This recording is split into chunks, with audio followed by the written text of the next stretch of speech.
उस ओर मार्ग में मुझे अनेकों धन धान्य से संपन्न देश नगर गांव, हीरों की चलती फिरती बस्तियां, खाने खेड़े, नदी और पर्वतों के तटवर्ती पड़ाव, वाटिकाएं, वन उपवन और रंग बिरंगी धातुओं से युक्त विचित्र पर्वत दिखाई पड़े।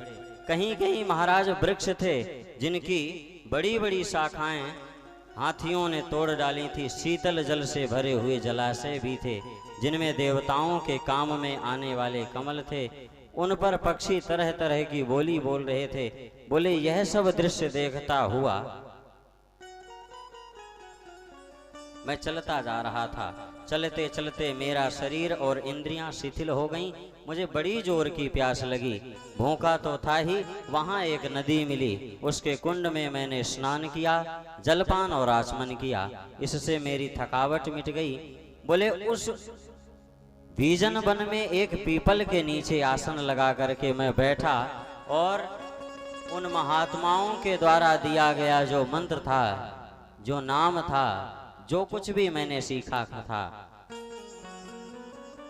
उसी का मैं आंख बंद करके ध्यान करने लग गया। नारायण नाम का जाप करने लग गया। बोले, धीरे धीरे करके कुछ समय बीतने के बाद मेरे हृदय पर भगवान श्रीमन नारायण की वह अद्भुत दिव्य झांकी का कुछ कुछ दर्शन होने लग गया। और जैसे ही हमारा और मन लगता जा रहा था और गहराई में हम पहुंचते जा रहे थे, महाराज सुई फट से ऐसे वह झांकी भगवान नारायण की गायब हुई कि हम छटपटा गए। जिस प्रकार से किसी व्यक्ति के प्राण जा रहे हों और वह छटपटाने लगता है, हम भी उसी प्रकार छटपटाने लगे। ऐसा लगा मानो हमारे शरीर से प्राण जाने वाला हो। और जब हम परेशान हो गए, नेत्र बंद किए ही हम उस प्रभु की, उस नारायण की, उस झांकी का दर्शन हम अपने हृदय में, अंतःकरण में बार बार करना चाह रहे हैं, लेकिन वह कहीं मिल नहीं रही है। हम अंदर अंदर ही ढूंढ रहे हैं कि वह झांकी गई तो गई कहां। जब कुछ भी नहीं समझ में आया तो बोले, महाराज हमने अपने नेत्र खोल लिए। नेत्र खोल करके भी हम चाहे कि उस स्वरूप का दर्शन हमें बाहर भी हो जाए, तो बाहर भी दर्शन नहीं हुआ। हम बड़े दुखी हो गए। हमें यह लगा कि एक तो पहले हमें कोई भरोसा था नहीं कि इसका कुछ प्रभाव है या नहीं। जाप किए, भगवान की छवि भी दिखाई पड़ी और दिखाई पड़ी फिर गायब हो गई। जब गायब ही होना था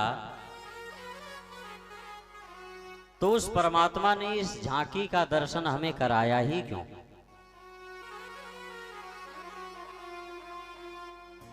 क्या यही परेशान करने के लिए? हमें छटपटाने के लिए? नारद जी बड़े दुखी हुए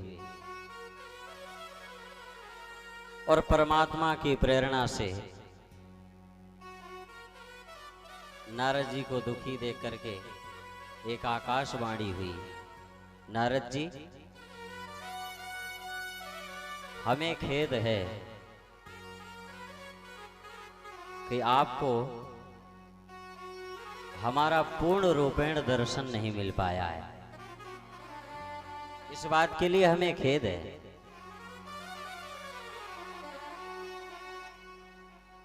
तो नारद जी के मन में विचार आता है कि महाराज जब दर्शन पूरा देना ही नहीं था तो थोड़ा सा दर्शन, थोड़ी सी झांकी दिखा करके गायब क्यों हो गए?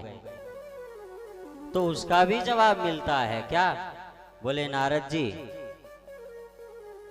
यह झांकी केवल इसलिए दिखाई गई है कि आपको विश्वास हो जाए कि हाँ, भगवान नाम से अपना आत्म कल्याण किया जा सकता है।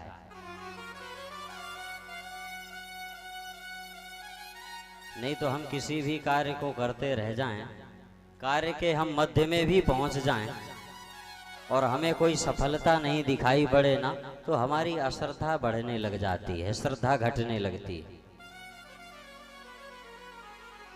आकाशवाणी ने कहा कि नारद जी, यह झांकी केवल इसलिए दिखाई गई कि तुम्हारा हमारे श्री चरणों के प्रति विश्वास और बढ़ जाए।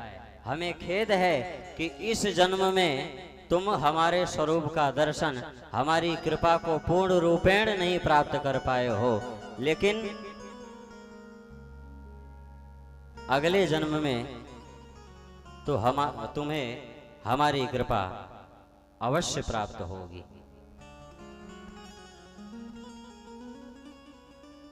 और नारद जी महाराज कहते हैं, महाराज इस प्रकार की आकाशवाणी को सुन करके भगवान की कृपा से मेरा हृदय शुद्ध हो गया, मेरी आसक्ति मिट गई और मैं श्री कृष्ण पारायण हो गया। कुछ समय बाद जैसे एकाएक बिजली कौंध जाती है, वैसे ही अपने समय पर मेरी मृत्यु आ गई। और मृत्यु आने के बाद बताते हैं कि जिस समय भगवान नारायण प्रलयकालीन समुद्र में जल में शयन करते हैं, उस समय उनके हृदय में शयन करने की इच्छा से इस सारी सृष्टि को समेटकर ब्रह्मा जी जब प्रवेश करने लगे। देखो, प्रलय आना मतलब भगवान की शयन करने की इच्छा होना। भागवत जी में लिखा हुआ है, नारद जी कहते हैं, जिस समय भगवान नारायण की शयन करने की इच्छा जगी, प्रलय का स्वरूप बना, तो ब्रह्मा जी महाराज सारी सृष्टि को समेट करके भगवान नारायण के उदर में समाने लगे।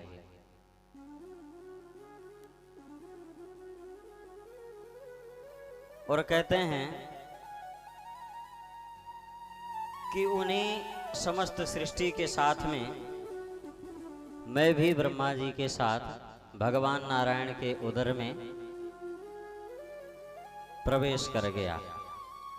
और 1 चतुर्युगी बीत जाने पर जब ब्रह्मा जगे और उन्होंने सृष्टि करने की इच्छा की, तब मैं उनकी इंद्रियों से मरीचि आदि ऋषियों के साथ मैं भी प्रकट हो गया और भगवान की दी हुई इस स्वर ब्रह्म विभूषित वीणा की तान छेड़कर मैं उनकी लीलाओं का गान करता हुआ सारे संसार में विचरण करता रहता हूँ।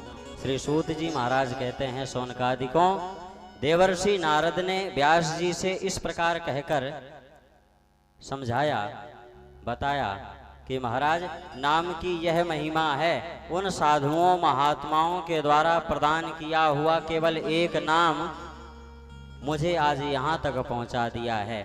तो व्यास जी महाराज, आप 17 पुराणों की रचना तो किए, 6 शास्त्रों की भी रचना किए, उपनिषदों की भी रचना किए, वेदों के 4 भाग भी बनाए, लेकिन परमात्मा का जो प्रत्यक्ष स्वरूप है उसको तो आपने अभी तक प्रकाशित ही नहीं किया है। आप भगवान की नामों की महिमा का गुणगान करिए। सूत जी महाराज कहते हैं, इस प्रकार समझा करके नारद जी महाराज वेदव्यास जी से जाने की अनुमति लिए और वीणा बजाते हुए स्वच्छंद विचरण करने के लिए वे चल पड़े, क्योंकि नारद जी महाराज ज्यादा देर तक कहीं पर ठहरते भी नहीं। कितनी देर ठहरते हैं? बोले, गाय के दोहने में, गौदोहन में जितना समय लगता है उतनी देर नारद जी एक स्थान पर ठहरते हैं। इस प्रकार वेदव्यास जी को समझा करके